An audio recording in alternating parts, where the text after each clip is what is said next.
ॐ त्र्यम्बकं यजामहे सुगन्धिं पुष्टिवर्धनम् उर्वारुकमिव बन्धनान् मृत्योर्मुक्षीयमामृतात्। કરોડો બ્રહ્માંડોના નાયક આશુતોષ મહાદેવના દિવ્ય ચરિત્રોનું દિગ્દર્શન કરાવતી પવિત્ર કથા એટલે શિવમહાપુરાણની સત્સંગ ભક્તિ સરિતા। સમસ્ત બ્રહ્માંડોમાં એકમાત્ર વ્યાપ્ત શિવતત્વનું સૂક્ષ્માતિ સૂક્ષ્મ નિરૂપણ કરતું મહર્ષિ વેદવ્યાસ રચિત મહાપુરાણ એટલે શિવમહાપુરાણની સત્સંગ ભક્તિ સરિતા।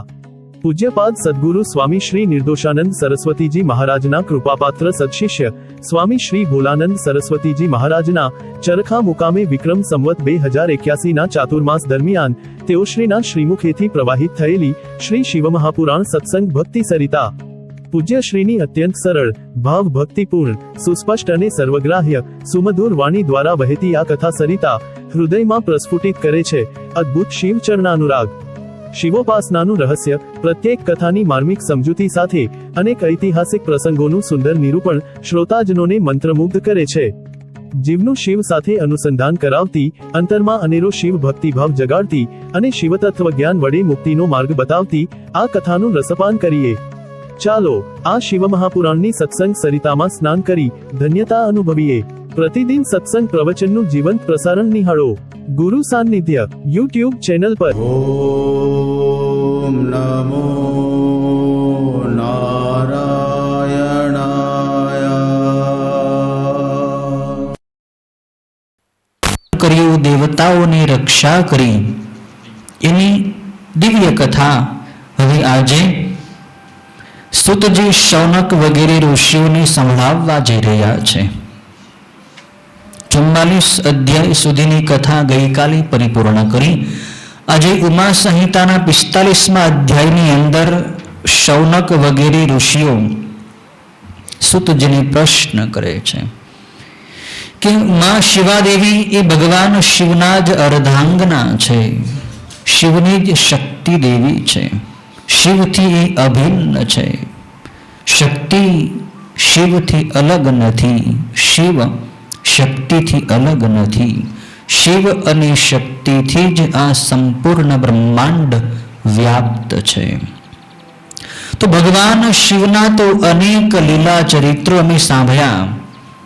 હવે હે વ્યાસ શિષ્ય સૂતજી, માં ઉમા ભગવતી શિવાદેવીના ચરિત્રો અમને સાંભળવાની ઈચ્છા છે કે માં પાર્વતીએ માં શિવાદેવીએ કેવા કેવા કાર્યો આ જગતમાં કર્યા, કેવા કેવા અસુરોનો વિનાશ કર્યો એની કથા અમને સંભળાવો। ઋષિઓનો પ્રશ્ન સાંભળીને સૂતજીને આનંદ થયો છે। સૂતજી કહે છે કે ઋષિઓ ખરેખર તમે ધન્યવાદને પાત્ર છો। દેવી શિવાદેવી એ સંપૂર્ણ જગતની માતા છે અને સંપૂર્ણ દેવોની પણ માતા છે। એ શિવાદેવી સંપૂર્ણ ગુણોનું સ્થાન છે અને એ શિવાદેવીનું ભજન કરવાવાળા ભક્તો આ સંસારરૂપી ઘોર સમુદ્રને તરી જાય છે। સંસારરૂપી સમુદ્રની પહેલે પાર પહોંચવું હોય તો શિવની સાથે શક્તિની પણ ઉપાસના કરો, મહાદેવની સાથે મહાદેવીની પણ ભક્તિ કરો। સૂતજી કહે છે કે જેઓ સર્વ કારણોનું પણ કારણ દેવેશ્વરી ભગવતી શિવાની સ્તુતિ નથી કરતા, તેઓ માયાના ગુણોથી મોહિત થઈને હતભાગી થઈ જાય છે। જેઓ કરુણાના સાગરમાં મહાદેવીનું ભજન નથી કરતા, તેઓ આ સંસારરૂપી અંધારિયા કૂવામાં પડ્યા રહે છે। ભગવતી જગદંબાની છોડી બીજા દેવનું શરણ લેવું એ જળની તૃપ્તિ માટે એટલે કે તરસ છિપાવવા માટે ગંગાજીના જળનો ત્યાગ કરીને રણમાં જવા જેવું કામ છે। તરસ લાગી હોય, ગંગાને કાંઠે બેઠા હોઈએ, છતાંય ગંગાજીનું પાણી ન પી અને તરસ છિપાવવા માટે રણમાં જઈએ તો જેવી દશા થાય એવી જ દશા જે લોકો સંસાર સાગરને પાર ઉતરવા માગતા હોય, એટલે કે મુક્તિ મેળવવા માગતા હોય, છતાં શિવાદેવીનું ભજન ન કરે, એની એ દશા થાય છે. હે ઋષિઓ, તમને ભગવતી ઉમાના ચરિત્રો સાંભળવાની ઈચ્છા છે, તો આવું ચરિત્ર સુરથ નામના રાજાએ મેધા નામના ઋષિને પૂછ્યું હતું. એ કથા હું તમને સંભળાવી રહ્યો છું. વિરથ નામના રાજાનો પુત્ર સુરથ નામનો રાજા હતો. મહાબળવાન અને પરાક્રમી હતો. સર્વ વિદ્યાઓમાં પ્રવીણ હતો અને ભગવતી ઉમાદેવીનો ભક્ત હતો અને પોતાની પ્રજાઓ પર એ ખૂબ પ્રેમ કરતો હતો. એ સુરથ રાજાની આસપાસના એના પડોશના રાજાઓએ, જે 9 રાજા એની આડોશ પડોશના હતા, એમણે એકવાર ભેગા મળીને એ સુરથ રાજાનો રાજ્ય હડપી લેવા માટે એ રાજાની નગરી ઉપર ચડાઈ કરી છે. આ સુરથ રાજા કોલા નામની રાજધાનીમાં રાજ્ય કરતો હતો. કોલા નામનું મોટું નગર હતું, એમાં આની રાજધાની હતી. 9 રાજાઓએ આ કોલા નગરીને ઘેરી વળી છે અને પછી એની સાથે યુદ્ધ ચાલુ કર્યું છે. સુરથ રાજા એકલો હતો. પેલા રાજાઓ બળવાન અને સંગઠિત હતા, એટલે સુરથ રાજાનું યુદ્ધની અંદર કોઈ જોર ચાલ્યું નહીં, અંતે હાર્યો છે. અને શત્રુ રાજાઓએ આ સુરતને પોતાની કોલા નામની નગરીમાંથી કાઢી મૂક્યો છે. ત્યારે પોતાના રાજ્યથી ત્યજાયેલો હારેલો એ સુરથ રાજા પછી એક ગાઢ જંગલની અંદર પ્રવેશ કરે છે, જંગલની અંદર જતો રહે છે. કોઈ મંત્રીઓ, કોઈ પ્રધાનો એની સાથે રહ્યા નથી. એના મંત્રીઓ અને પ્રધાનો પણ એના શત્રુઓની સાથે મળી ગયા છે. રાજા એકલો પડ્યો છે. સર્વ તરફથી દુઃખી થઈને ગાઢ જંગલમાં જઈ રહ્યો હતો. એ જંગલમાં આ સુરથ રાજાને એક સુંદર મજાનો આશ્રમ દેખાણો છે. કોઈ પવિત્ર, તપસ્વી, જ્ઞાની ઋષિનો આશ્રમ હશે એવું એમને લાગ્યું છે દૂરથી જોવાથી. રાજાએ આશ્રમની અંદર પ્રવેશ કરે છે તો આશ્રમની અંદર દિવ્ય સુગંધ ચારે બાજુ વહેતી હતી. મંદ સુગંધી શીતળ વાયુ ત્યાં વહી રહ્યો હતો. સુંદર મજાના પુષ્પોથી ભરપૂર વૃક્ષો ત્યાં ઉગેલા હતા અને એ આશ્રમની અંદર ગાય અને સિંહ, બિલાડી અને ઉંદર વગેરે પરસ્પર વેરભાવ રાખવાવાળા પ્રાણીઓ પણ વેરભાવ છોડીને એ ઋષિના આશ્રમની અંદર શાંતિથી બેસતા હતા. આ આશ્રમ મેધા ઋષિનો આશ્રમ હતો. મેધા ઋષિ પરમ તપસ્વી જ્ઞાની હતા. મેધા ઋષિએ આ રાજાનું સ્વાગત કર્યું છે, એમને બેસાડ્યો છે ને જળ વગેરે પાયું છે અને વિશ્રામ આપ્યો છે. રાજા પોતાના જીવનની જે ઘટના બની, શત્રુએ એનું રાજ્ય પડાવી લીધું, એની ચિંતા કરવા લાગ્યો કે આ જગતમાં મારું હવે કોઈ નથી. મારા બાપ દાદાઓએ, મારા વડવાઓએ, અમારા પૂર્વજોએ જે રાજ્યની રક્ષા કરી હતી, જે રાજ્ય ભોગવ્યું હતું, એ રાજ્ય હવે અમારા શત્રુઓના હાથમાં જતું રહ્યું છે. જે પ્રજાને હું પ્રેમ કરતો હતો એ પ્રજા હવે શત્રુઓની આધીન થઈ ગઈ છે. મારું હવે જગતમાં કોઈ નથી. હવે મારે શું કરવું, ક્યાં જવું? આવી રીતે એ ચિંતા કરતો હતો. ત્યારે એ આશ્રમમાં એ જ સમયે એક સમાધિ નામનો એક વાણિયો ત્યાં આવે છે. એ વણિક વાણિયો હતો. એ ત્યાં આવ્યો અને આ સુરથ રાજાએ આ સમાધિ વણિકને પૂછ્યું છે કે ભાઈ તું કોણ છો અને શા માટે અહીં આવ્યો છે? ત્યારે એ સમાધિ નામનો વાણિયો રાજાને પોતાના જીવનની જ દુઃખદ ઘટના બતાવે છે કે હે રાજા, હું સમાધિ નામનો વણિક વાણિયો છું. મારી પાસે ધન સંપત્તિ ખૂબ અઢળક હતી, પણ મારા પુત્રોએ અને મારી સ્ત્રીઓએ બધાએ ભેગા મળીને મારી સંપત્તિ હડપી લીધી છે. મને ઘરમાંથી કાઢી મૂકવામાં આવ્યો છે. મારા ઘરમાં હવે મારો પ્રવેશ નથી અને સર્વ બાજુથી હવે હું ત્યજાયેલો છું. મારું ધન બધું લોકો, મારા પરિવારના લોકો લઈને જતા રહ્યા છે. મારે હવે શું કરવું, ક્યાં જવું, એની ચિંતાથી હું અહીં રખડતો ભટકતો આ ઋષિના આશ્રમમાં હું આવી પહોંચ્યો છું. રાજા કહે છે કે હે વણિક, હે શેઠજી, તમે તમારા પરિવારની ચિંતા હજી પણ કરો છો. તમારા પુત્રોએ તમને છોડી દીધા, તમારી પત્નીઓએ તમને છોડી દીધા, તો હજી પણ તમે તમારા પરિવારજનોને પોતાનો પરિવાર માનો છો કે મારા પુત્રો, મારી પત્ની, મારો પરિવાર. જે તમારા છે ને તમને શા માટે છોડ્યા? એણે તમને છોડી જ દીધા, તો હજી પણ તમે એમાં શું કામ મોહ કરો છો?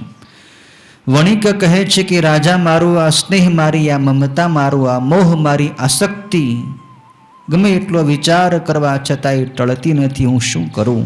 હું માયાથી અત્યંત મોહિત થઈ ગયો છું.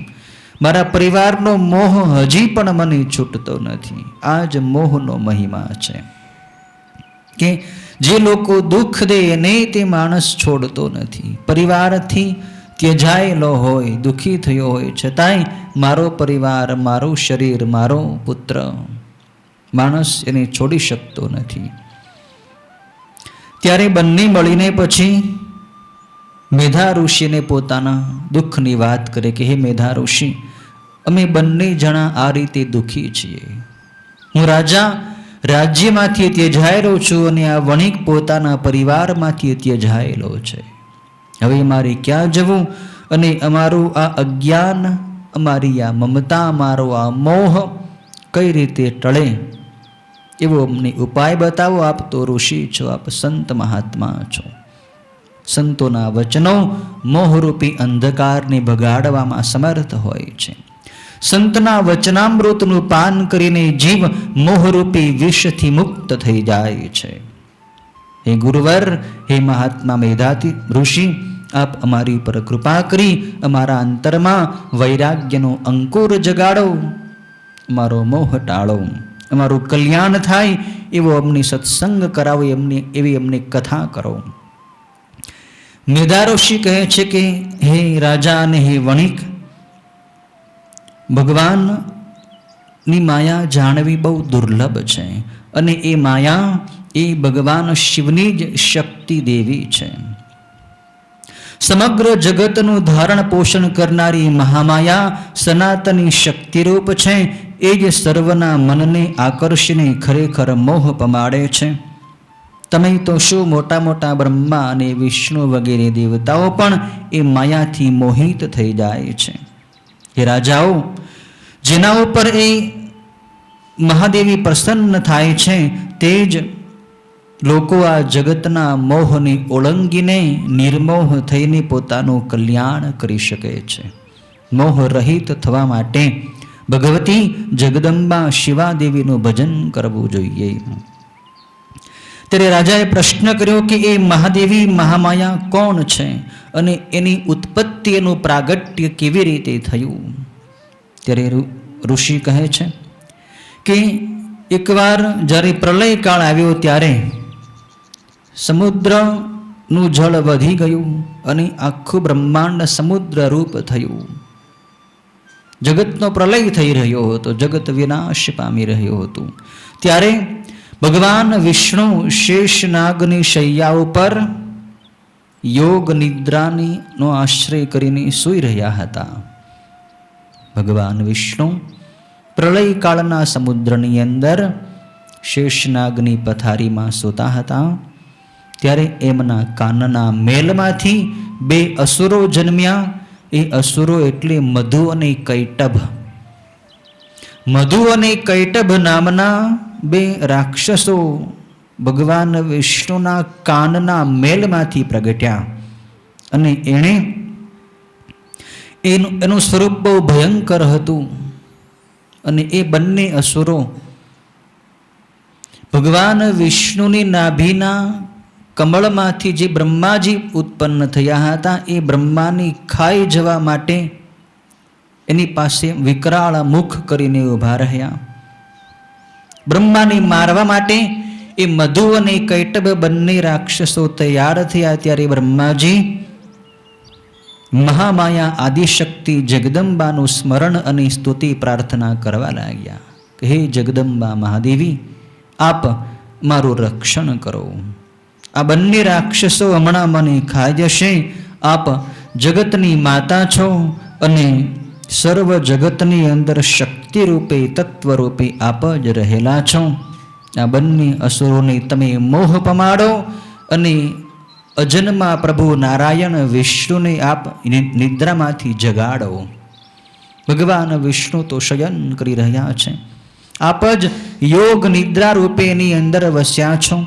તો આપ એમના સ્વરૂપમાંથી બહાર નીકળી ભગવાન વિષ્ણુને જાગૃત કરો. ત્યારે ફાગણ મહિનાની સુદ બારસની તિથિએ એ સર્વ વિદ્યાઓના અધિષ્ઠાત્રી દેવી, જગતનું ધારણ પોષણ કરનારા એ મહાદેવી મહાકાલી નામથી ત્યાં પ્રગટ થયા અને બ્રહ્માજીને આશ્વાસન આપે છે. આકાશવાણી દ્વારા એ મહાકાલી બ્રહ્માજીને કહે છે કે હે કમલના આસનમાં બિરાજેલા કમલાસન બ્રહ્મા, તમે બિલકુલ ડર કરશો નહીં. મધુ અને કૈટભનો યુદ્ધમાં આજે જ નાશ કરવા માટે હું વિષ્ણુને જાગૃત કરું છું. ત્યારે એ મહાકાલી દેવી એ ઇન્દ્રિયોના નિયંતા ભગવાન વિષ્ણુના નેત્ર, મુખ વગેરે સ્થાનોમાંથી બહાર નીકળીને એ પ્રકૃતિથી જન્મેલા બ્રહ્માની સમક્ષ પ્રત્યક્ષ ઊભા રહ્યા. ભગવાન વિષ્ણુના નેત્રમાંથી અને મુખમાંથી મહાકાલી દેવી બહાર નીકળ્યા. ત્યારે ભગવાન વિષ્ણુ પણ જાગૃત થયા. ભગવાન વિષ્ણુએ જાગીને જોયું કે આ બંને દૈત્યો ભયંકર છે, બ્રહ્માજીને મારવા માટે તૈયાર થયા છે. ત્યારે બ્રહ્માજીને બચાવવા માટે ભગવાન વિષ્ણુએ એ બંને અસુરોની સાથે ભયંકર યુદ્ધ કર્યું છે. ભગવાન વિષ્ણુ અને એ બંને દૈત્યોનું 5000 વર્ષો સુધી બાહુયુદ્ધ થયું છે. 5000 વર્ષો સુધી લડ્યા છે. ભગવાન વિષ્ણુએ ભયંકર પરાક્રમ કરી બંને અસુરોને મારવા માટે યુદ્ધ કર્યું છે. પણ એ બંને અસુરો મહામાયાના પ્રભાવથી મોહિત થયા. પછી તેમને માં ભગવતીએ એવા મોહિત કર્યા બંને અસુરોને કે જેથી એ બંને અસુરોએ પછી ભગવાન વિષ્ણુને કહ્યું કે હે વિષ્ણુ, તમે બળવાન છો, તમે લક્ષ્મીના પતિ અને મહાબળવાન હોવાથી મારી સાથે આટલા વર્ષોથી યુદ્ધ કરો છો, એટલે અમે તમારા ઉપર પ્રસન્ન છીએ. તમારા બળથી, તમારી શક્તિથી, તમારી હિંમતથી અમે તમારા પર પ્રસન્ન છીએ. હે વિષ્ણુ, તમે અમારી પાસેથી વરદાન માગો. ત્યારે ભગવાન વિષ્ણુ તો માયાવીઓમાં શ્રેષ્ઠ છે. વિષ્ણુ ભગવાને માગી લીધું કે હે બંને અસુરો, તમે બંને મારા હાથે માર્યા જાઓ, એ જ વરદાન મારે તમારી પાસેથી જોતું છે. તમારા બંનેનું મૃત્યુ મારા હાથે થાય. આવું વરદાન ભગવાન વિષ્ણુએ એની પાસેથી માગી લીધું અને એ વરદાન એમણે આપ્યું. અને પછી એ બંને અસુરોએ કહ્યું કે જ્યાં આ પૃથ્વી પાણીમાં ડૂબેલી ન હોય ત્યાં તમે અમને બંનેને ભલે મારો. જે જગ્યાએ જમીન ખુલ્લી હોય, જ્યાં પાણી ન હોય જમીનની ઉપર, એ જગ્યાએ તમે અમારો વધ કરો.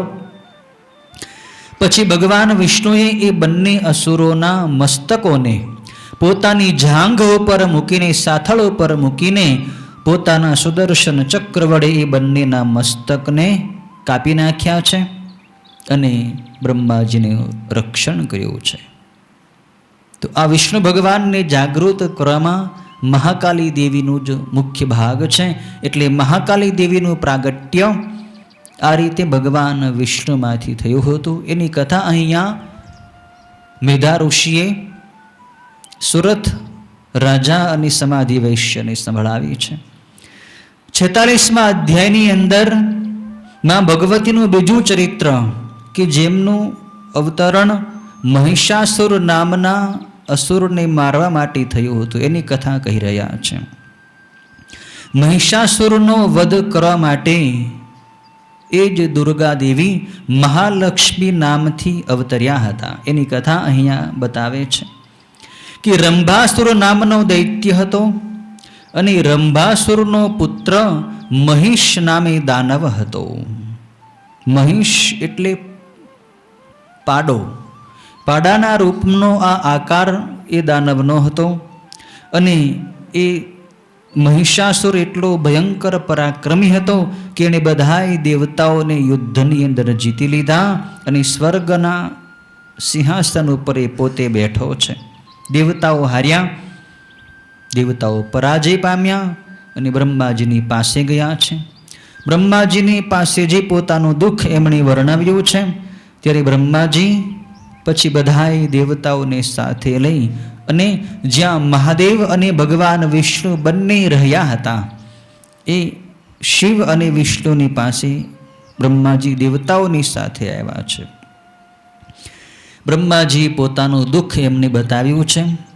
ત્યારે ભગવાન શિવ અને વિષ્ણુએ એ મહિષાસુરનો વધ કરવા માટે પોતાના બંને નેત્રોને રોષથી લાલ બનાવી દીધા છે. મહિષાસુર ઉપર ભગવાન શિવને અને વિષ્ણુને પણ ક્રોધ ચડ્યો છે કે આવો ભયંકર અસુર અને દેવતાઓને એણે સ્વર્ગમાંથી કાઢી મૂક્યા. તો ભગવાન શિવના અને વિષ્ણુના નેત્રો રોષથી લાલ બન્યા અને તેમના દિવ્ય દેહમાંથી ભગવાન શિવના અને વિષ્ણુના શરીરમાંથી અદ્ભુત તેજ બહાર નીકળ્યું છે. એ તેજ દશે દિશાઓમાં પ્રકાશ કરતું કરતું એક દિવ્ય દેવીનું રૂપ ધારણ કરી લીધું. એ તેજે ભગવાન શિવના અને વિષ્ણુના શરીરમાંથી જે તેજ નીકળ્યું એ તેજ એક સાક્ષાત સ્ત્રી રૂપ બની ગયું.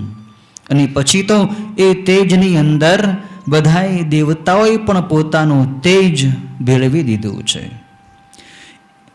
દશે દિશાઓમાં પ્રકાશતા એ અતિ મોટા તેજનો ઢગલો બધાય દેવતાઓએ જોયો. પછી બધાય દેવતાઓ એ દુર્ગા દેવી જે તેજ સ્વરૂપે હતા એનું ધ્યાન કરવા લાગ્યા. અને પછી બધાય દેવતાઓએ એ દુર્ગા દેવીને મહિષાસુરનો વધ કરવા માટે પ્રેરણા કરી અને યુદ્ધ કરવા માટેના શસ્ત્રો આપ્યા છે. ભગવાન શિવે એમને ત્રિશૂળ આપ્યું છે. ભગવાન વિષ્ણુએ પોતાનું સુદર્શન વગેરે ચક્ર અને શારંગ વગેરે ધનુષ આપ્યા છે. કૃષ્ણ ભગવાને પણ ચક્ર આપ્યું છે. વરુણ દેવતાએ દુર્ગા દેવીને પાશ આપ્યો છે. અગ્નિ શક્તિ શસ્ત્ર, વાયુએ ધનુષ આપ્યું અને ઇન્દ્ર દેવતાએ બાણોથી ભરેલા 2 ભાથા, વજ્ર અને ઘંટા આપ્યા છે. હિમાલયે એ દુર્ગા દેવીને વાહન તરીકે સિંહ આપ્યો છે અને શેષનાગે નાગહાર તેમને આપ્યો છે. તેમજ આ બધા શસ્ત્રો વગેરે લઈને એ દુર્ગાદેવી મોટું અટ્ટહાસ્ય કરવા લાગ્યા, ઘોર ગર્જનાઓ કરવા લાગ્યા છે. એ ઘોર ગર્જનાઓથી બધી દિશાઓ ભરાઈ ગઈ, આકાશ થંભી ગયું, ત્રણેય જગત ખળબળી ગયું અને ચારેય સમુદ્રો ઉછળી રહ્યા, પૃથ્વી ડગમગવા લાગી. આવો ભયંકર અવાજ સાંભળીને પેલો જે મહિષાસુર હતો એ ત્યાં આવી પહોંચ્યો છે. એને ખબર પડી કે મારો કોઈ શત્રુ ઉત્પન્ન થયો છે. એટલે એ મહિષાસુરે એ દુર્ગા દેવીની સાથે યુદ્ધ કરવા માટે હથિયારો ઉગામ્યા છે. ત્યારે દેવતાઓ પણ એ મહિષાસુરની સાથે યુદ્ધ કરવા તૈયાર થયા છે. દેવો અને દાનવોનું ભયંકર યુદ્ધ થયું. મહિષાસુરે રોષથી શબ્દ કરીને એ ભગવતી દુર્ગા દેવી તરફ એ ધસી ગયો છે અને યુદ્ધમાં ભયંકર યુદ્ધ કરવા લાગ્યો છે.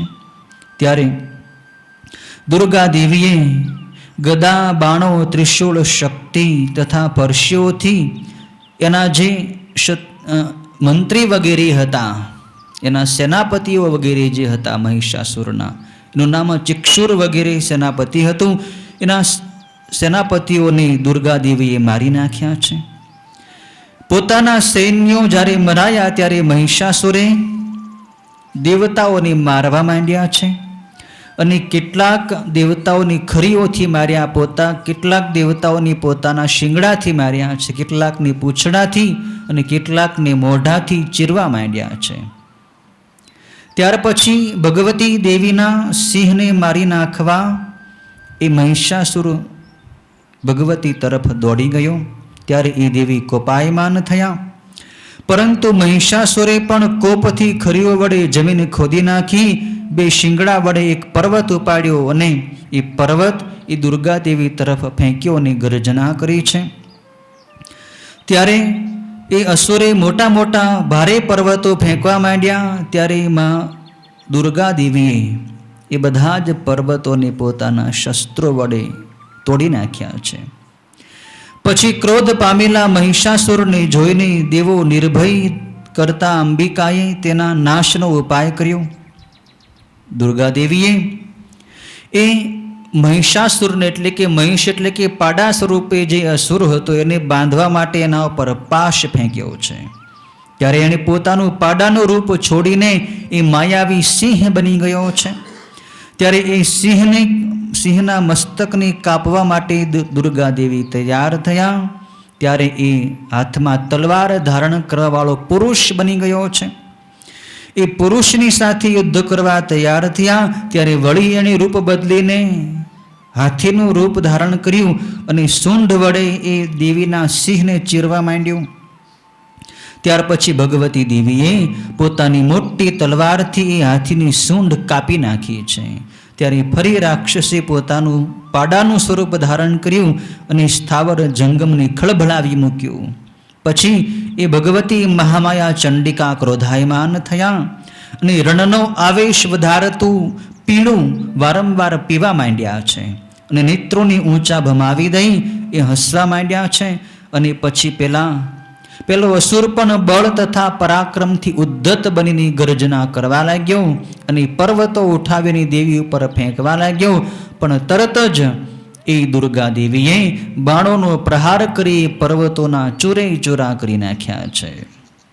પછી ભગવતી દેવી કહે છે કે ઓ દુષ્ટ બુદ્ધિ મહિષાસુર, તું વ્યર્થ હઠ શું કામ કરે છો? જગતમાં એવો કોઈ પણ અસુર નથી કે જે મારી સામે ઊભો રહી શકે. હું તારો હમણાં જ વિનાશ કરી નાખું છું. એમ ગર્જના કરીને એ દેવી એ અસુર ઉપર કૂદ્યા છે. કૂદીને એ અસુરને પગથી દબાવી દીધો અને ત્રિશૂળ વડે એના ગળામાં એને વીંધી નાખ્યો છે.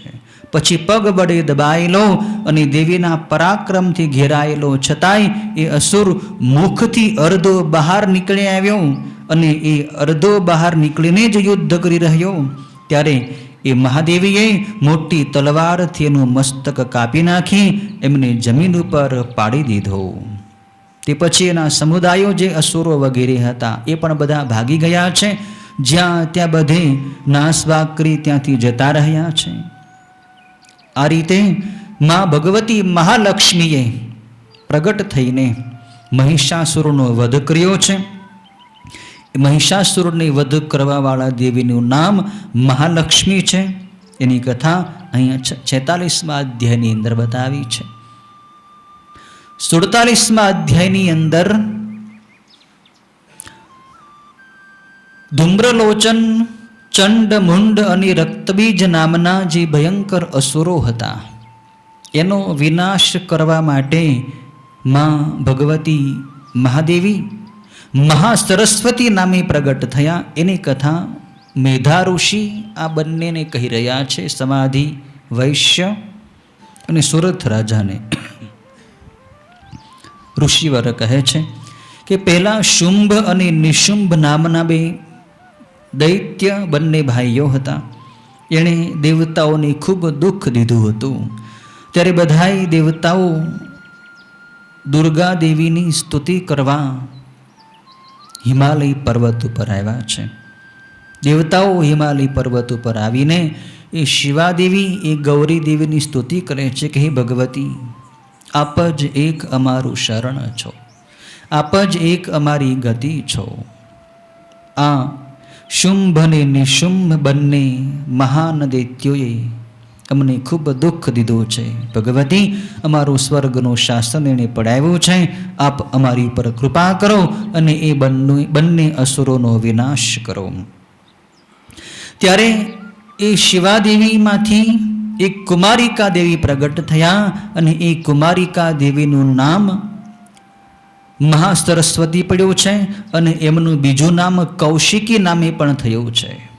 કૌશિકી અને મહાસરસ્વતી નામે એક દિવ્ય દેવી શિવાદેવીની અંદરથી પ્રગટ થયા છે અને તેમણે એ દેવતાઓને કહ્યું છે કે હું તમારા શત્રુઓનો વિનાશ કરીશ, શુંભ અને નિશુંભનો હું વધ કરીશ. એના જ કારણે મારું પ્રાગટ્ય થયું છે. શુંભ અને નિશુંભનો નાશ કરનાર એ દુર્ગા દેવી મહાસરસ્વતી નામે પ્રગટ થયા અને દેવતાઓને કહ્યું કે તમે નિર્ભય રહો.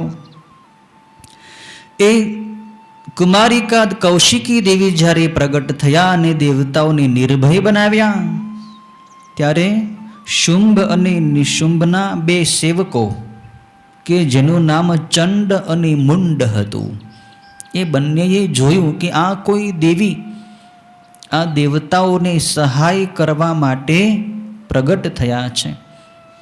એ દેવી એટલા સુંદર હતા, એમનું સૌંદર્ય જોઈને ચંડ અને મુંડ બંને મોહિત થઈ ગયા છે. એ બંને ચંડ અને મુંડ નામના જે સેવકો હતા શુંભ અને નિશુંભના, એ શુંભ અને નિશુંભની પાસે આવ્યા છે અને પોતાના રાજા એ શુંભ અને નિશુંભની વાત કરી.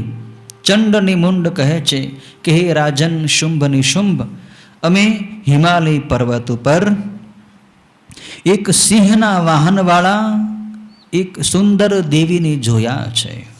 એ દેવીનું સૌંદર્ય જેવું છે એવું સૌંદર્ય જગતમાં કોઈ પણ સ્ત્રીનું નથી. કોઈ દેવતાની સ્ત્રી, દાનવની સ્ત્રી, દૈત્યની સ્ત્રી કે મનુષ્યની સ્ત્રીમાં પણ એટલું સૌંદર્ય નથી કે જેટલી સુંદર એ દેવી છે. તમારા માટે એ જ દેવી યોગ્ય છે. એ દેવીની સેવા એના સેવકો કરી રહ્યા હતા. અમે એને જોયા છે, માટે તમે એ દેવીને મેળવવા માટે પ્રયત્ન કરો.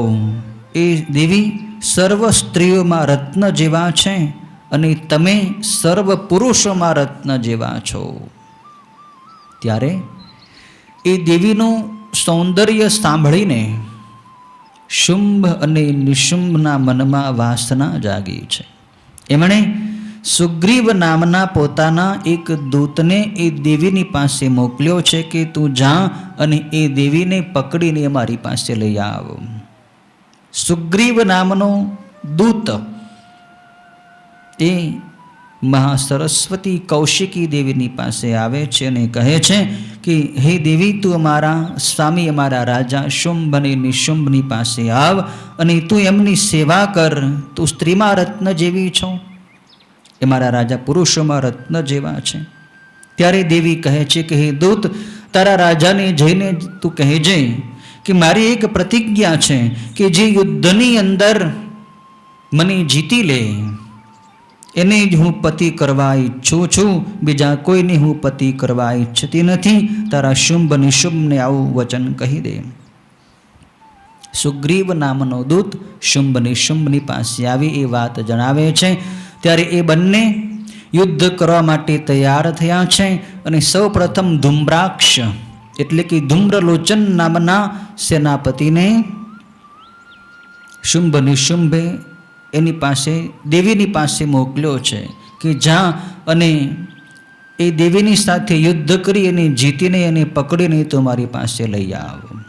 ત્યારે ધૂમ્રલોચન આવીને મા ભગવતી મહાસરસ્વતીની પાસે આવીને કહે છે કે તારું સ્વરૂપ જ અત્યંત કોમળ છે, તું મારી સાથે યુદ્ધમાં નહીં જીતી શકે, એટલે તું યુદ્ધનો ત્યાગ કરી સીધું મારા સ્વામીનું શરણ ગ્રહણ કરી લે, નહીં તો તને મુશ્કેલી થશે.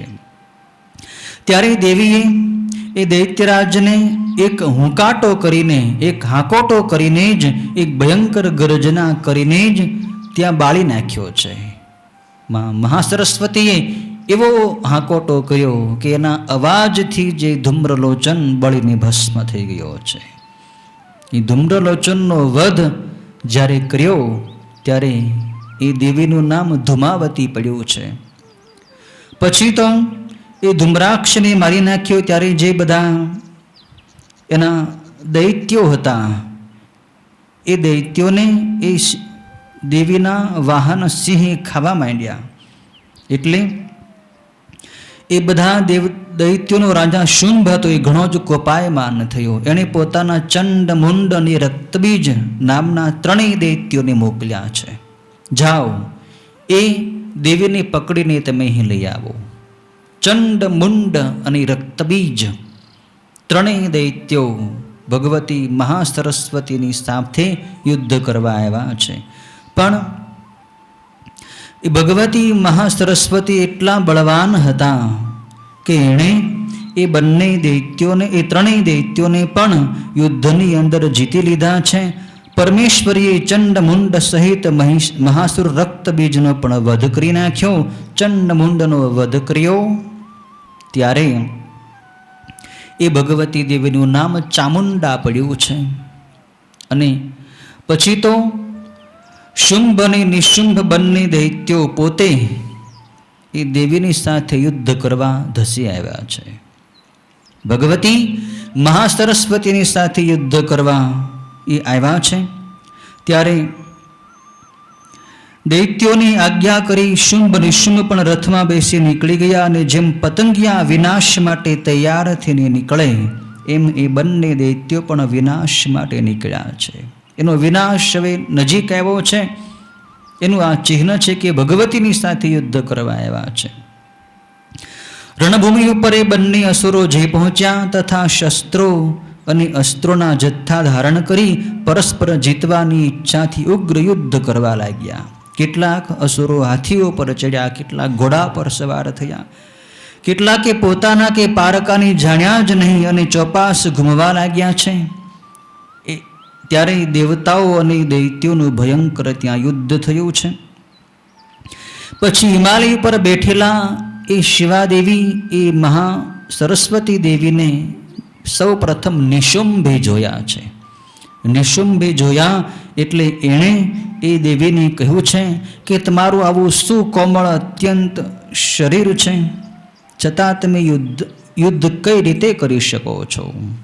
પણ ભગવતી કહે છે કે અલ્યા મૂઢ અસુર, તું નકામો બકવાદ ન કર, તું મારી સાથે યુદ્ધ કરી લે.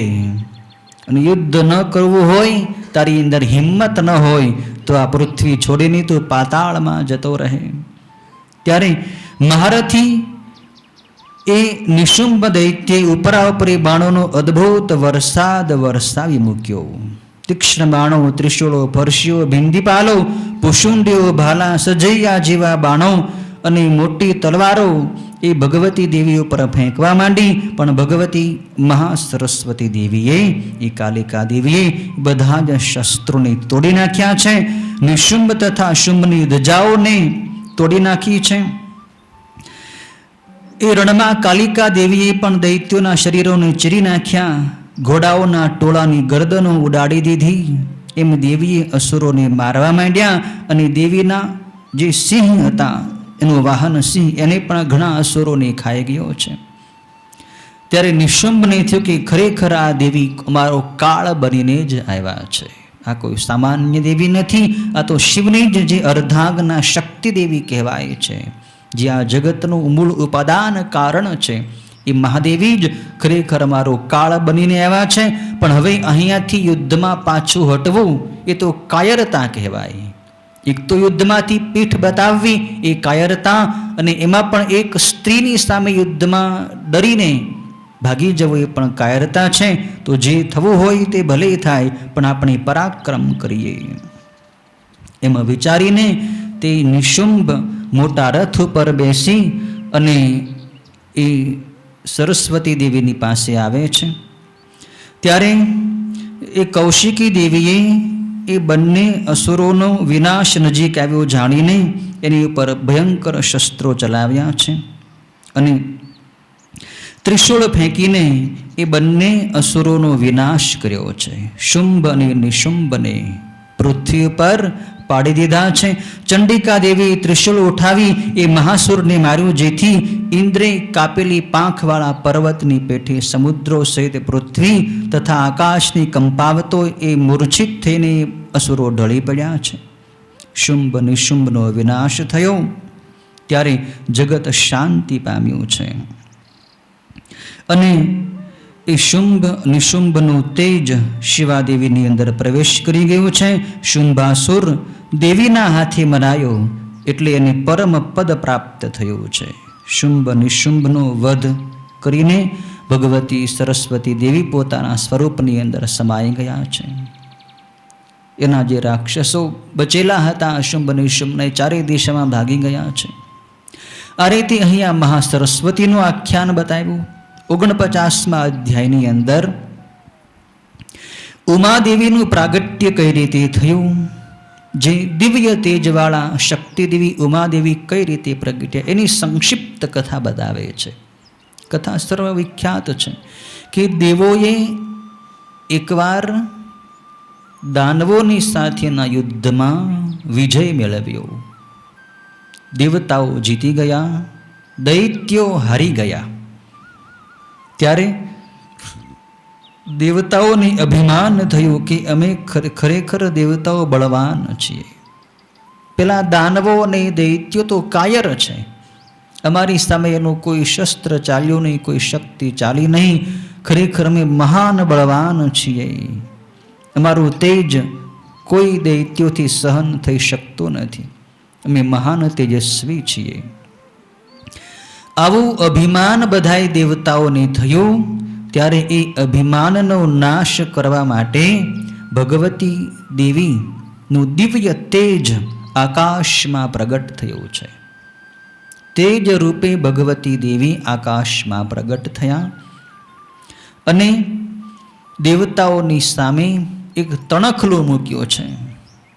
દેવતાઓને કહ્યું કે તમે જેટલા દેવતાઓ અહીં બેઠા છો એ બધામાંથી એક એક દેવતાઓ આવો અને આ તણખલાને જે દેવતા તોડી નાખે, એનો નાશ કરી નાખે, એ ખરેખર શક્તિમાન દેવતા કહેવાશે અને એને જ કારણે દૈત્યોની સાથે યુદ્ધમાં જીત્યા કહેવાશો. તો બધાય દેવતાઓમાં વાયુ દેવતા પહેલા આવે છે. વાયુ દેવતાએ પ્રચંડ પવન ફૂંક્યો અને એ તણખલાને ઉડાડવાનો પ્રયત્ન કર્યો. તણખલો સહેજમતું હલ્યું પણ નથી. વાયુ દેવતા હારી ગયા, થાકી ગયા, નિરાશ થયા, પાછા પોતાના સ્થાને જતા રહ્યા. પછી તો ઇન્દ્ર દેવતાએ અગ્નિ, વરુણ વગેરે અલગ અલગ દેવતાઓને તણખલો તોડવા માટે મોકલ્યા છે.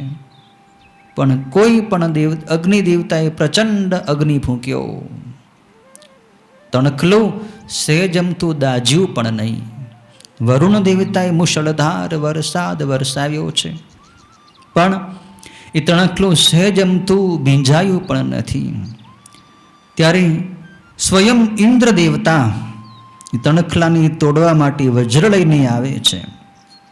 ત્યારે એ દુર્ગા દેવી, એ ઉમાદેવી એ ઇન્દ્રની સામેથી અદૃશ્ય થઈ અને ચૈત્ર સુદ નવમીના દિવસે મધ્યાહન, સૂર્ય જ્યારે મધ્યાહન કાળમાં હતો ત્યારે દિવ્ય સ્વરૂપે ત્યાં પ્રગટ થયા. એ તેજમાંથી સાક્ષાત તેજ અદૃશ્ય થયું અને ઇન્દ્રની સામે એ સાક્ષાત ઉમાદેવી ચૈત્ર મહિનાની નવમીના દિવસે બપોરના સમયે મધ્યાહન કાળે પ્રગટ થયા. અને એ દેવતાઓને કહ્યું છે, ઇન્દ્ર દેવતાને કહ્યું કે હે દેવતાઓ, તમે વ્યર્થ અભિમાન કરો છો. તમારી અંદર જે શક્તિ છે એ શક્તિ હું જ છું. મારી જે શક્તિથી તમે દૈત્યોને હરાવ્યા છે, માટે તમે અભિમાન ન કરો. હું જ સર્વનું મૂળ છું. વિષ્ણુ, બ્રહ્મા અને રુદ્ર વગેરેની અંદર પણ જે શક્તિ છે એ શક્તિ મારી છે. હું જ સર્વની ઈશ્વરી છું. હું જ સર્વની મહામાયા છું. જેમ કઠપુતળી રમાડવા વાળો જે કારીગર હોય એ પોતાની આંગળીના ઈશારે દોરી વડે કઠપુતળીને નચાવે છે, તેમ આ જગતના બધા જીવોને હું જ મહામાયા બનીને નચાવું છું અને અલગ અલગ કર્મોની અંદર પ્રેરિત કરું છું. માટે તમે અભિમાન છોડી દો અને મારું ભજન કરો. દેવતાઓની પોતાની ભૂલ સમજાણી છે. અભિમાન છોડી દેવતાઓ ભગવતીની સ્તુતિ કરે છે ઉમાદેવીને કે હે માતા, અમને ક્ષમા કરો, દયા કરો, અને જ્યારે જ્યારે હવે અમને ગર્વ થાય ત્યારે ત્યારે તમે જ અમને ગર્વથી છોડાવજો અને મારી બુદ્ધિને શુદ્ધ કરજો. આ રીતે ઉમાદેવીનું પ્રાગટ્ય અહીં બતાવ્યું છે. 50મા અધ્યાયની અંદર શતાક્ષી દેવી અને શાકંભરી દેવીની કથા બતાવે છે. મુનિઓ, શૌનક વગેરે મુનિઓ સ્તુતજીને પ્રશ્ન કરે છે કે એકવાર ભગવતી દેવીએ દેવતાઓને અને મનુષ્યોને બચાવવા માટે, દુષ્કાળનું નિવારણ કરવા માટે વરસાદ વરસાવ્યો હતો અને ફળ, મૂળ તથા શાક ઉત્પન્ન કર્યા હતા. એ શતાક્ષી દેવીની કથા મને સંભળાવો. ત્યારે સ્તુતજી કહે છે કે રૂરુ નામનો એક મહાબળવાન અસુર હતો.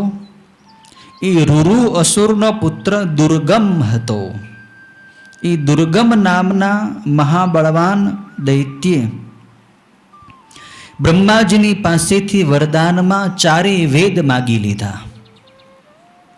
વેદ દુર્ગમ દૈત્યે બ્રહ્માજીની પાસેથી માગી લીધા અને બધાય આખી પૃથ્વી ઉપરથી વેદ ધર્મનો વિનાશ કર્યો છે.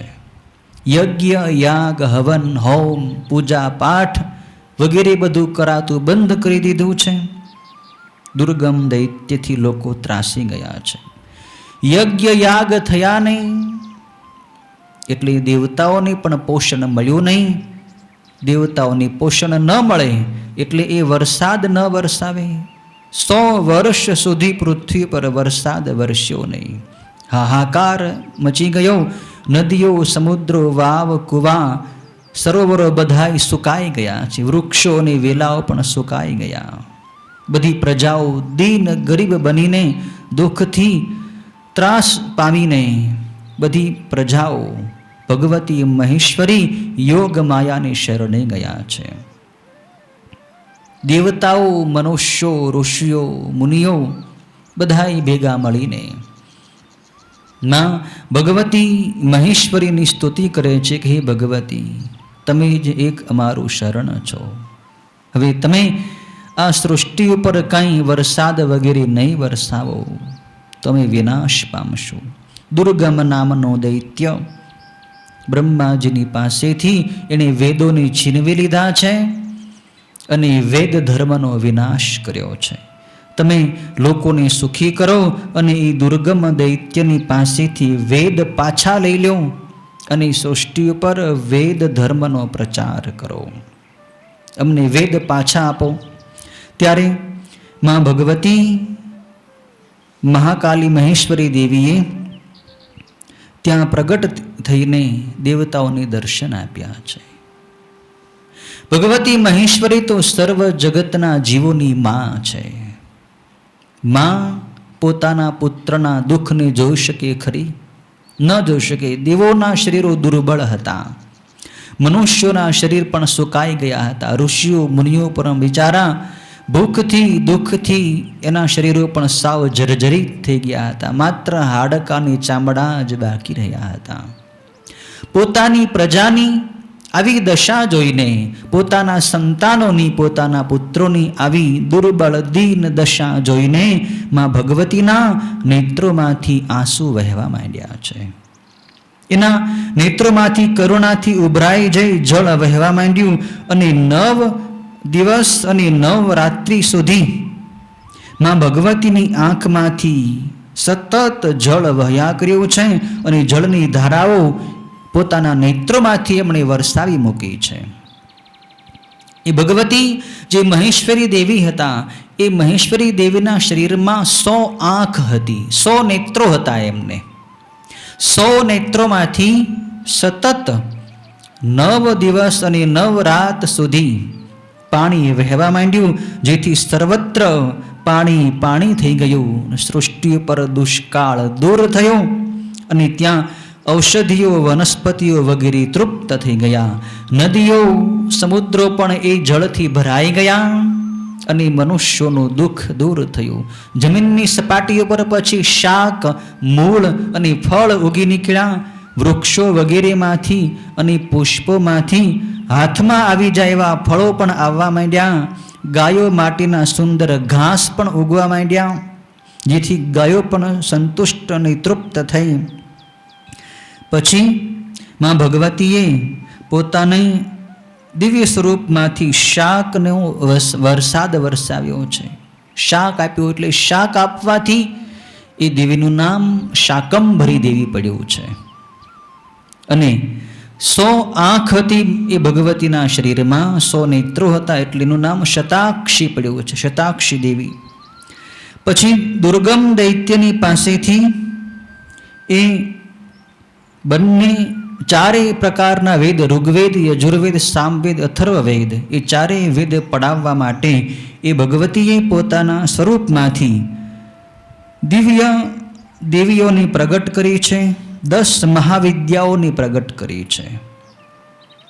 એ મહેશ્વરીના શરીરમાંથી 10 મહાવિદ્યાઓ પ્રગટ થઈ. એ 10 મહાવિદ્યાઓના નામ છે કાલી, તારા, છિન્નમસ્તકા, શ્રી વિદ્યા, ભુવનેશ્વરી, ભૈરવી, બગલામુખી, ધુમ્રા, શ્રીમતી, ત્રિપુર સુંદરી અને માતંગી.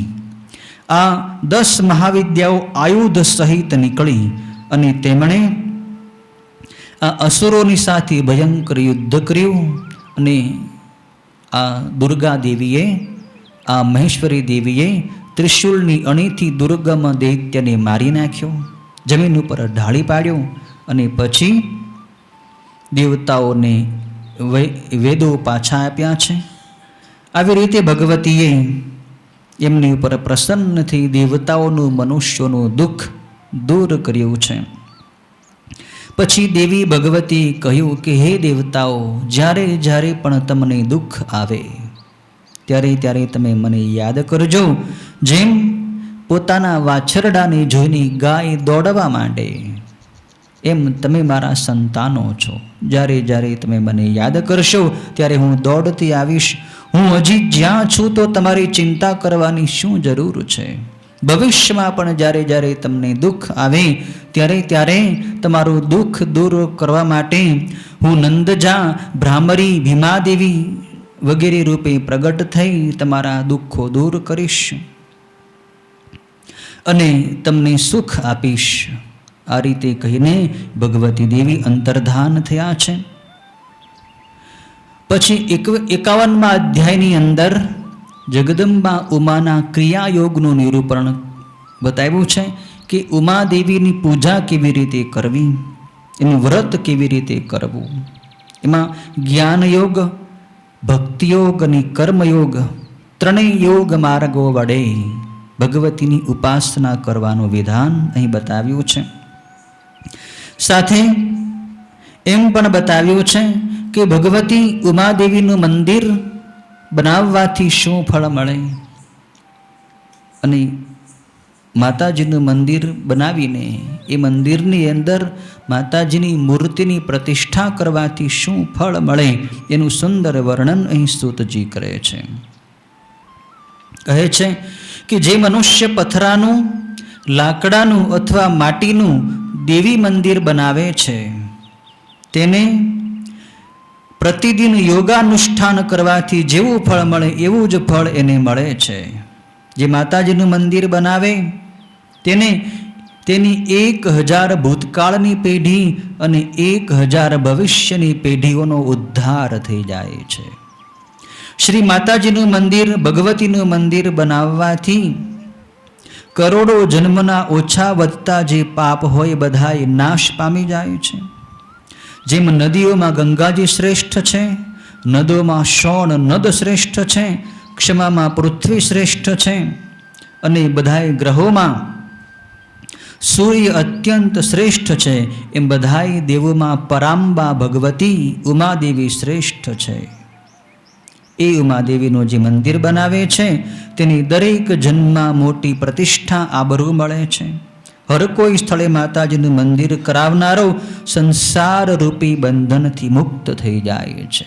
એટલે માતાજીનું જ્યાં મંદિર બનતું હોય ત્યાં સહાય કરવી, અથવા પોતેની પાસે ધન હોય તો માતાજીનું મંદિર પોતે બનાવવું. ત્રણેય લોકની સ્થાપના કરવાથી જે પુણ્ય મળે છે તેનાથી કરોડ ગણું પુણ્ય ભગવતીની સ્થાપના કરવાથી, શ્રી દેવીની સ્થાપના કરવાથી થાય છે. જે મનુષ્ય માતાજીના મંદિરમાં મધ્ય ભાગમાં માતાજીની મુખ્ય મૂર્તિ પધરાવે અને તેની આસપાસ તેની ચારે દિશાઓમાં પંચાયતન દેવતાઓની સ્થાપના કરે, ગણપતિ, હનુમાનજી વગેરેની સ્થાપના કરે, તેમને જે પુણ્ય મળે છે એ પુણ્યની કોઈ ગણતરી જ નથી. એટલે અગણિત પુણ્ય એને મળે છે. દેવીનું મંદિર બંધાવવાથી જે પુણ્ય મેળવાય છે તેટલું જ પુણ્ય જેણે ત્રણેય દેવોમય જગન માતાની સ્થાપ્યા હોય તેને પણ પ્રાપ્ત થાય છે. એટલે કે મંદિર બનાવવાથી જે પુણ્ય મળે એવું જ પુણ્ય મંદિરની અંદર મૂર્તિ પ્રતિષ્ઠા કરવાથી મળે છે. એ મનુષ્યને માતાજીની કૃપાથી કાંઈ પણ દુર્લભ રહેતું નથી, બધું મળે છે. એના પુત્ર પૌત્ર સંતાનો વધ્યા કરે છે અને એનું સમગ્ર પાપ નાશ પામે છે. જેઓ હાલતા ચાલતા સૂતા ઊભા રહેતા રાત દિવસ ઉમા ઉમા એવું 2 અક્ષરવાળો નામ ઉચ્ચાર્યા કરે છે તેઓ શિવના ગણો થાય છે. જે નિત્ય નૈમિતિક કર્મમાં સર્વોત્કૃષ્ટ શિવાદેવીનું પુષ્પ ધૂપ દીપ વડે પૂજન કરે છે તેઓ બધાય ઉમાદેવીના સ્થાનમાં જાય છે. ચૈત્ર સુદ ત્રીજની તિથિએ જે માણસ ભવાની દેવીનું વ્રત કરે છે તે સંસાર રૂપી બંધનથી છૂટી જઈને પરમ મોક્ષ પદ પામી જાય છે.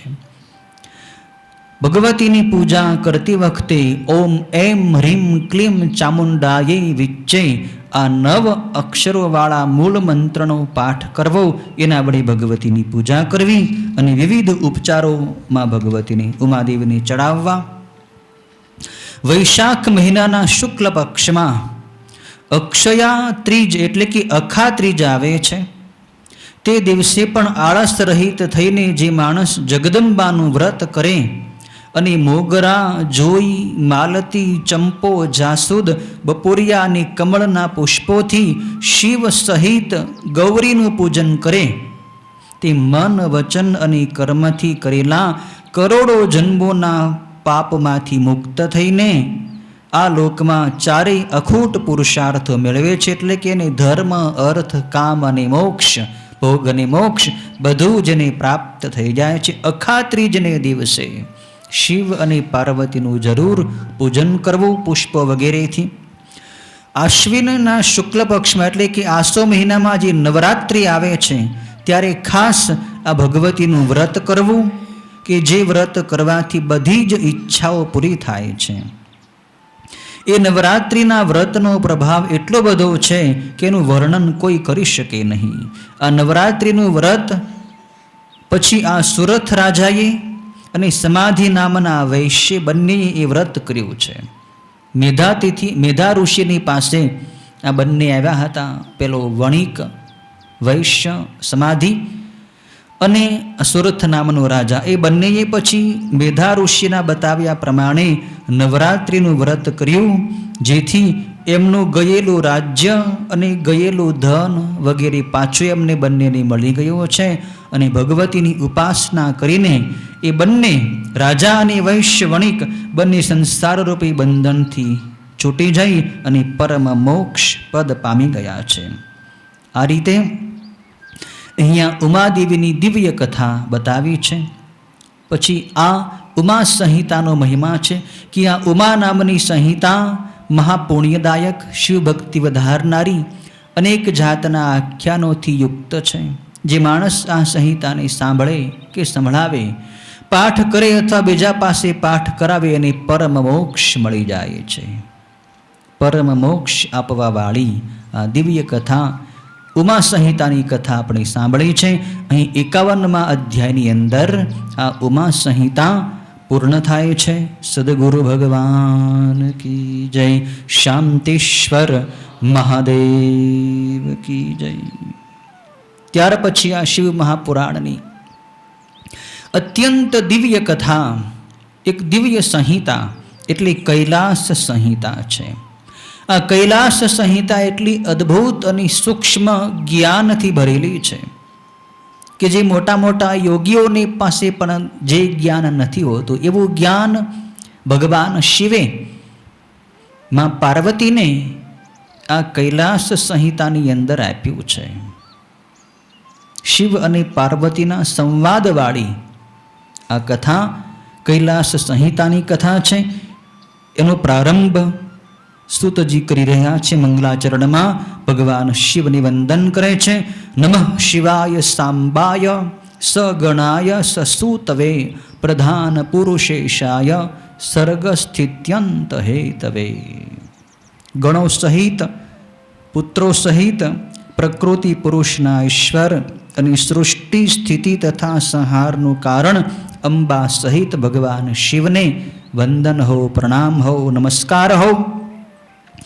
પહેલા અધ્યાયની અંદર શૌનક વગેરે ઋષિઓ વ્યાસજીને પ્રશ્ન કરે છે કે તમે કૈલાસ નામની સંહિતાની કથા અમને સંભળાવો કે જે સંહિતામાં ભગવાન શિવનું ગૂઢ તત્વ જ્ઞાન બતાવવામાં આવ્યું છે, જેની અંદર પ્રણવ ઓમકારનો મહિમા, ઓમકારની કળાઓ, ઓમકારની માત્રાઓ વગેરેનું સૂક્ષ્મતાથી નિરૂપણ કરવામાં આવ્યું છે. એવી કૈલાસ સંહિતાની કથા સાંભળવાની મને ઈચ્છા છે. ત્યારે વ્યાસજી ઋષિઓને કહે છે કે પહેલા હિમાલયના શિખર પર મહાન તેજસ્વી ઉત્તમ જ્ઞાની મુનિઓ તપ કરતા હતા. એ હિમાલયના તપસ્વી મુનિઓને કાશી વિશ્વનાથની જે નગરી કાશી બનારસ છે, વારાણસી, ત્યાં જવાની ઈચ્છા થઈ. એટલે તેઓ બધાય હિમાલય ઉપરથી પ્રસ્થાન કરીને કાશી નગરીમાં આવ્યા છે. કાશી નગરીમાં આવીને તેમણે મણિકર્ણિકા ઘાટના દર્શન કર્યા છે. ત્યાં ગંગાજીમાં ભગવતી ભાગીરથી ગંગા મૈયાનું નિર્મળ નીર વહેતું હતું. બધાઈને ભાવના થઈ કે ગંગાજીમાં સ્નાન તો અવશ્ય કરવું જોઈએ. બધાય ઋષિઓએ, તપસ્વી મુનિઓએ ત્યાં ગંગાજીના જળમાં સ્નાન કર્યું છે. પછી ભગવાન વિશ્વનાથના દર્શન કર્યા છે અને વિશ્વનાથનું પૂજન વગેરે કરી શતરુદ્ર વગેરે સ્તોત્રોથી મહાદેવની સ્તુતિ કરી છે. બરાબર જ્યારે આ ઋષિઓ ભગવાન વિશ્વનાથ મહાદેવની પૂજા, સ્તુતિ વગેરે કરતા હતા ત્યારે ત્યાં એ પંચકોશી એટલે કે 5 ગાઉના વિસ્તારવાળી, 5 કોશના વિસ્તારવાળી કાશી નગરીની યાત્રા કરવા માટે સૂતજી આવ્યા છે. સૂતજી વ્યાસના જ શિષ્ય છે. વ્યાસજી પોતે કહે છે કે મારા શિષ્ય સૂતજી ત્યાં કાશી નગરીમાં એ ઋષિઓની પાસે આવ્યા. એટલે બધાય ઋષિઓએ એ સૂતજીનું સ્વાગત કર્યું છે. મુક્તિ મંડપની અંદર એમને બેસાડ્યા છે, એમની પૂજા વગેરે કરી છે. અને પછી સૂતજીને ઋષિઓએ પ્રશ્ન કર્યો છે કે હે મુનિવર સૂતજી, તમારા ગુરુદેવ વેદવ્યાસ પાસેથી તમે બધા જ પુરાણોની સંપૂર્ણ કથા સાંભળી છે. પુરાણોનું સંપૂર્ણ જ્ઞાન તમારી પાસે છે ને તમારા ગુરુદેવ વ્યાસ મુનિએ તમને જ પુરાણોના ગુરુ તરીકે તમારો અભિષેક કર્યો છે અને તમને ગુરુ બતાવ્યા છે. પુરાણોના ગુરુ એટલે સૂતજી. તો અમે આપને પુરાણોના જ્ઞાતા માનીએ છીએ.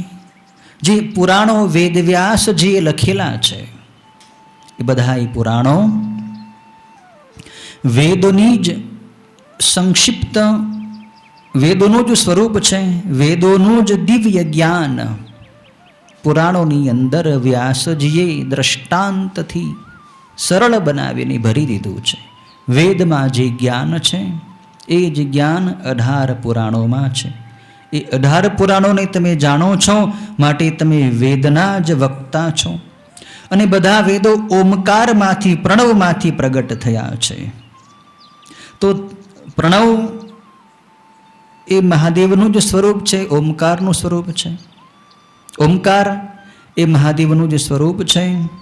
તો પ્રણવનો મહિમા શું છે, પ્રણવનું સ્વરૂપ કેવું છે, એ પ્રણવ વિશે અમને જાણવાની જિજ્ઞાસા છે. તો મહેશ્વરના પરમ ભાવ પ્રણવના અર્થને ઉત્તમ કૃપા કરીને તમે અમને જણાવો. ત્યારે સૂતજીને અતિશય આનંદ થયો છે. સૂતજી કહે છે કે વાહ વાહ, હે મહાભાગ્યશાળી નિષ્પાપ મુનિઓ, તમને અત્યંત ઉજ્જવળ ભાવના થઈ છે. પરાશરના પુત્ર મારા ગુરુદેવ વ્યાસજીએ નૈમિષારણ્યમાં વસતા મુનિઓને જે ઉપદેશ, પ્રણવ સંબંધી ઉપદેશ આપ્યો હતો, એ જ પ્રણવનો ઉપદેશ હું આજે તમને આપવા તૈયાર થાવ છું, જેને માત્ર સાંભળવાથી જ મનુષ્યોને ભગવાન શિવની અંદર ભક્તિ થઈ જાય છે. પૂર્વે સ્વારોચિષ મન્વંતરના કાળમાં સર્વ સિદ્ધોએ સેવેલા નૈમિષારણ્ય ક્ષેત્રમાં ઋષિઓ છે. એ જે વ્રત ધરી અને તપ કરી રહ્યા હતા, એની લાંબો કાળ ચાલનારો યજ્ઞ કર્યો. ત્યારે એ યજ્ઞની અંદર ભગવાન વ્યાસજી પધાર્યા છે. અને વ્યાસજીનું આગમન જોઈ એ નૈમિષારણ્યવાસી ઋષિઓએ વ્યાસજીનું સ્વાગત, સત્કાર, પૂજન વગેરે કર્યું છે. અને વ્યાસજીને આ જ પ્રશ્નો એમણે પૂછ્યા કે પ્રણવનું તાત્પર્ય શું છે, પ્રણવના અર્થના પ્રકાશ કરાવનારી વિદ્યા અમને આપ સંભળાવો, પ્રણવ સંબંધી જ્ઞાન અમને આપ આપો. ત્યારે મુનિવર વેદવ્યાસજીએ, એટલે કે મારા ગુરુદેવે, જે નૈમિષારણ્યમાં વસતા ઋષિઓની પ્રણવની કથા સંભળાવી છે, એ કથા હું તમને સંભળાવું છું. વ્યાસજી એ ઋષિઓની બીજા અધ્યાયની અંદર કહે છે કે આ પ્રણવના અર્થનો પ્રકાશ કરનારું શિવ સંબંધી જ્ઞાન બહુ દુર્લભ છે. સામાન્ય સ્થૂલ બુદ્ધિના લોકોને પ્રણવનું જ્ઞાન સમજમાં નથી આવી શકતું. જેમના ઉપર ભગવાન શિવ પ્રસન્ન થયા હોય, જેમનું મન સાધન ભજન કરીને સૂક્ષ્મ અને પવિત્ર થઈ ગયું હોય, એમને જ પ્રણવ એટલે કે ઓમકારનું દિવ્ય જ્ઞાન ભગવાન શિવની કૃપાથી પ્રાપ્ત થઈ શકે છે. શિવ ભક્તિ રહિત મનુષ્યોને તત્વ વસ્તુનો પાકો નિશ્ચય થતો જ નથી. તમે બધા ઋષિઓએ લાંબા સમયથી અંબિકાપતિ ભગવાન શંકરની ઉપાસના કરી છે, એમ મેં આજે નજરે જોયું છે અને ખાતરી કરી છે. માટે ઉમા મહેશ્વરના સંવાદરૂપ પુરાતન ઇતિહાસ હું તમને સંભળાવું છું કે એકવાર ભગવાન મહાદેવ અને માં પાર્વતીનો જ્યારે વિવાહ થયો, સ્વયંવર થયો, ત્યારે એ વિવાહ પૂર્ણ થયા પછી ભગવાન શિવ શિવાદેવીને લઈને, પાર્વતીને લઈને હિમાલય પર્વત ઉપર આવ્યા છે. હિમાલય પર્વત ઉપર શિવ અને પાર્વતી બિરાજમાન છે.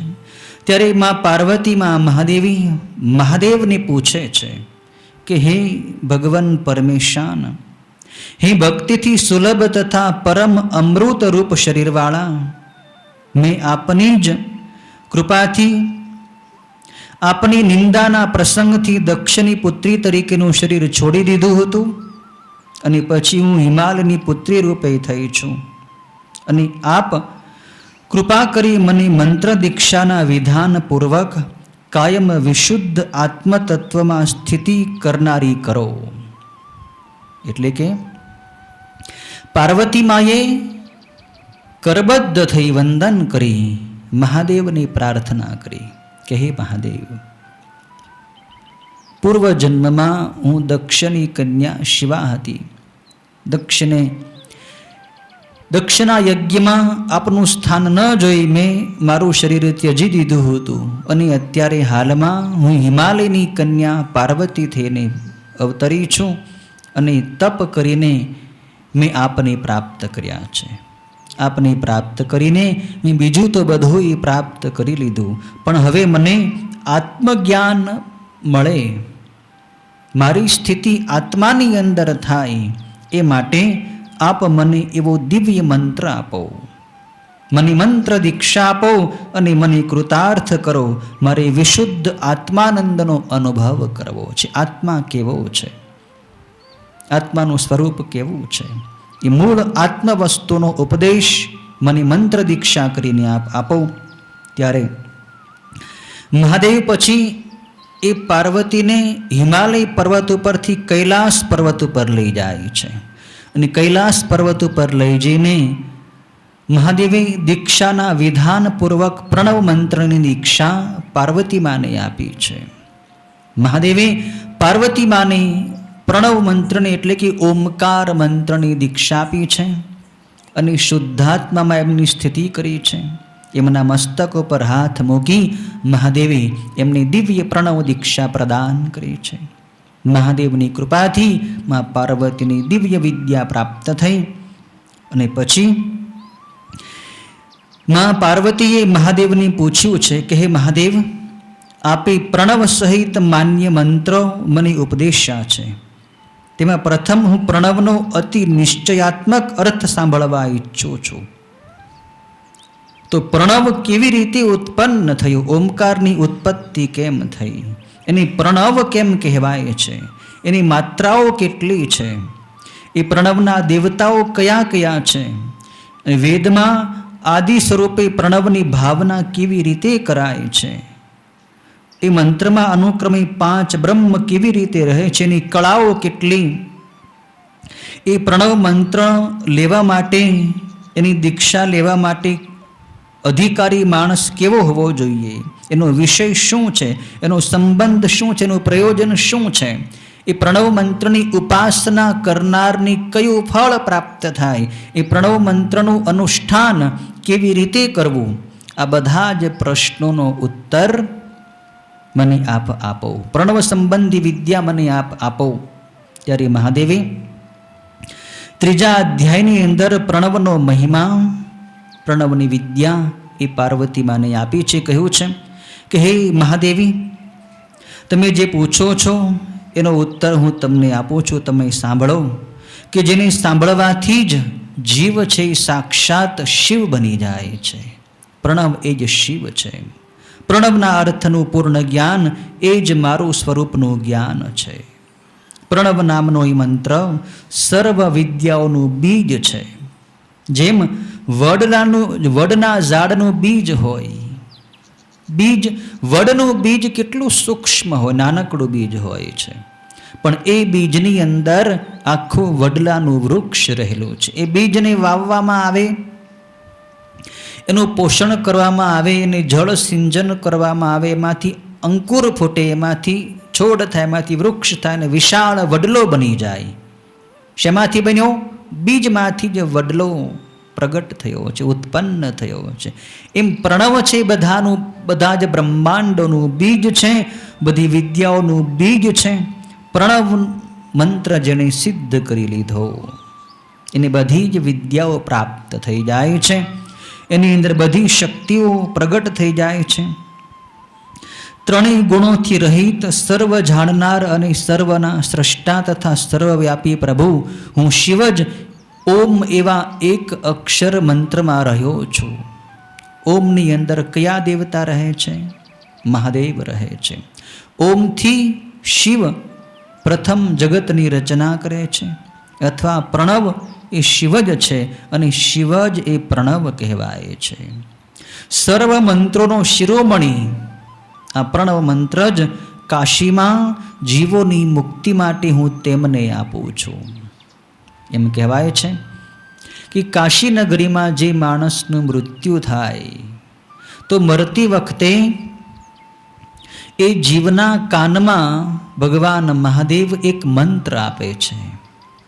એ મંત્ર સાંભળવાથી જીવ મોક્ષ પામી જાય છે. તો ભગવાન શિવ એ જીવાત્માના કાનમાં જે મંત્ર આપે છે એ મંત્ર જ એટલે ઓમ. ભગવાન શિવ એ જીવના કાનમાં ઓમકાર મંત્ર ભણે છે. ઓમકાર મંત્રની દીક્ષા એને આપે છે, સંભળાવે છે, જેથી જીવાત્મા મુક્તિને પ્રાપ્ત થઈ જાય છે. આ ઓમકાર અકાર, ઉકાર, મકાર, નાદ અને બિંદુ એમ 5 વર્ણવાળો છે. એ તે 3 માત્રાવાળો અને બિંદુ તથા નાદ સ્વરૂપ છે. અને જે માણસ હંમેશા ઓમકારનો જપ કરે છે એને અવશ્ય મુક્તિ મળી જાય છે. બ્રહ્માથી માંડી સ્થાવર સુધીના સર્વ પ્રાણીઓના પ્રાણ આ પ્રણવમાં જ રહ્યા છે. બધાય જીવોની અંદર જે પ્રાણ છે એ પ્રાણ ક્યાં રહે છે? ઓમની અંદર રહે છે. એટલે બધાયના પ્રાણ આ પ્રણવની અંદર, ઓમની અંદર રહે છે. એટલે જ એને પ્રણવ કહેવાય છે. પ્રાણનું આધાર પ્રણવ છે. એટલે જ પ્રાણના આધાર રૂપે આ મંત્રને પ્રણવ નામ આપવામાં આવ્યું છે. તેનો પહેલો વર્ણ અકાર, પછી ઉકાર, પછી મધ્યમાં મકાર અને અંતે નાદ અને ઓ પછી છેલ્લે બિંદુ થાય છે. એમ ઓમ શબ્દ થાય છે. આવી રીતે ઓમ બહુ દિવ્ય મંત્ર છે. ઓમ ઇતિ ઇદમ સર્વમ એટલે કે આ સગળું જે કાંઈ છે એ બધું ઓમ જ છે. એ શ્રુતિ વાક્ય, વાચ્યવાચક સંબંધ અને એ જ પ્રણવનો અર્થ કહ્યો છે. એ દેવેશ્વરી મનુષ્યના શરીરની અંદર 7 ચક્રો આવેલા છે. એ 7 ચક્રોમાં દ્રઢ વૈરાગ્યવાન થઈને જે મનુષ્ય 7 ચક્રોની અંદર ઓમકારનું ધ્યાન કરે, ઓમકારનો જપ કરે તો એ બધા જ ચક્રોની શુદ્ધિ થઈ એને મુક્તિ મળી જાય છે. જીવ તથા આત્માનું મારી સાથે અને પ્રણવનું પણ મારી સાથે જે એકપણું છે તેમાં વાચ્ય વાચક ભાવ સંબંધ કરાયો છે. આ રીતે જેણે આ ઓમકાર મંત્ર પ્રાપ્ત કરીને મોક્ષ માટેની સાધના મેળવવી હોય, સાધના કરવી હોય, એણે સૌ પ્રથમ તો પોતાના ગુરુદેવની પાસે જવું જોઈએ. જે શાંત છે, જે સમગ્ર શાસ્ત્રોના અર્થના રહસ્યને જાણે છે, જે પરમ મુક્ત છે, સંસારની માયાથી જે પર થઈ ગયા છે, એવા ગુરુની પાસે જઈ એની અંદર શિવની ભાવના કરવી.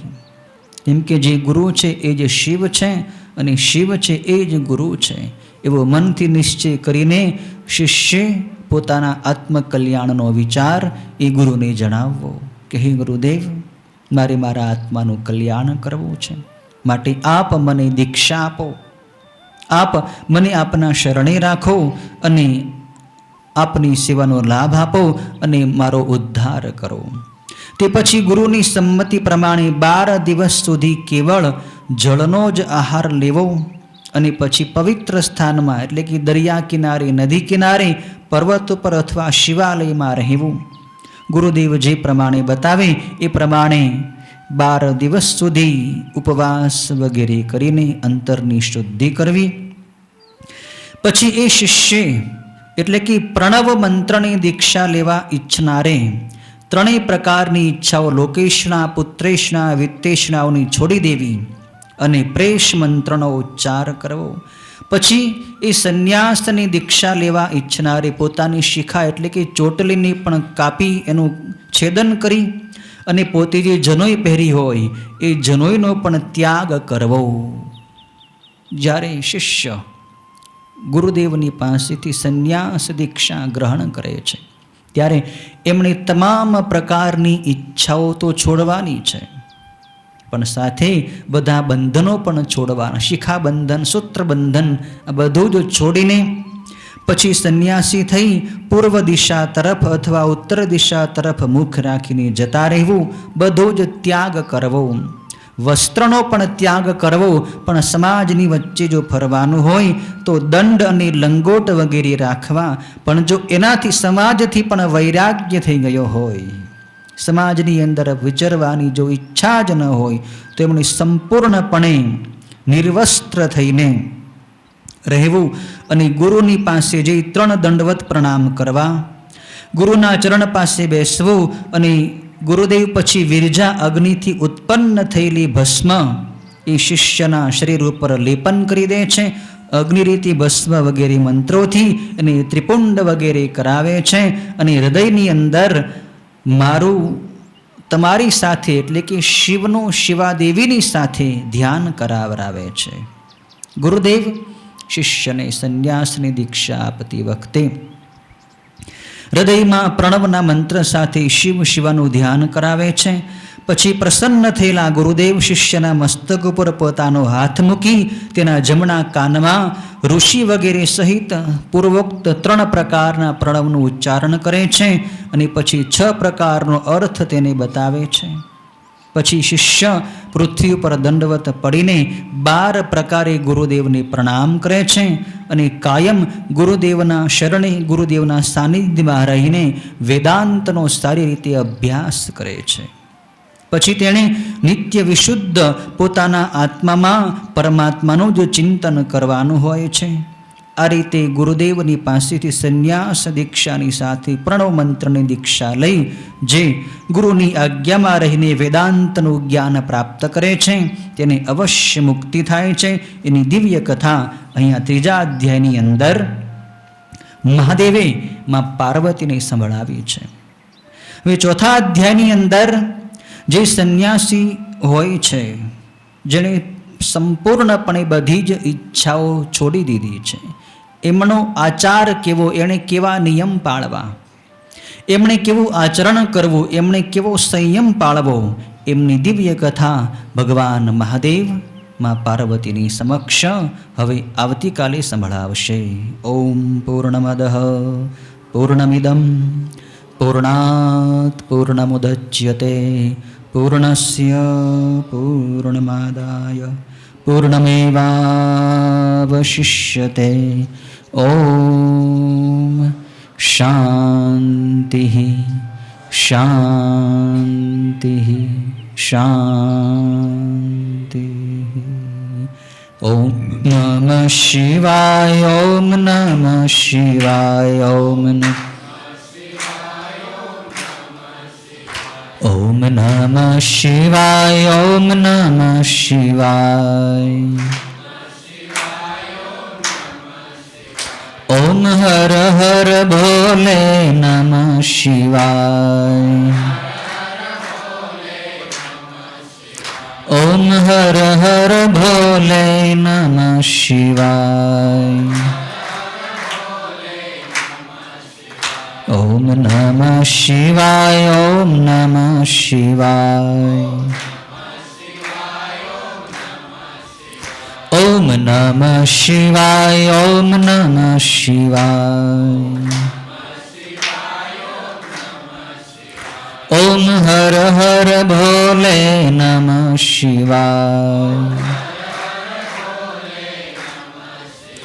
ઓમ હર હર ભોલે નમઃ શિવાય. ઓમ નમઃ શિવાય. ઓમ નમઃ શિવાય. ઓમ નમઃ શિવાય. ઓમ નમઃ શિવાય. ઓમ હર હર ભોલે નમઃ શિવાય. ઓમ હર હર ભોલે નમઃ શિવાય. ઓમ નમઃ શિવાય. ઓમ નમઃ શિવાય. ઓમ નમઃ શિવાય. ઓમ નમઃ શિવાય. ઓમ હર હર ભોલે નમઃ શિવાય. ઓમ હર હર ભોલે નમઃ શિવાય. ઓમ નમઃ શિવાય. ઓમ નમઃ શિવાય. ઓમ નમઃ શિવાય. ઓમ નમઃ શિવાય. ઓમ હર હર ભોલે નમઃ શિવાય. ઓમ હર હર ભોલે નમઃ શિવાય. ઓમ નમઃ પાર્વતી પતયે હર હર મહાદેવ.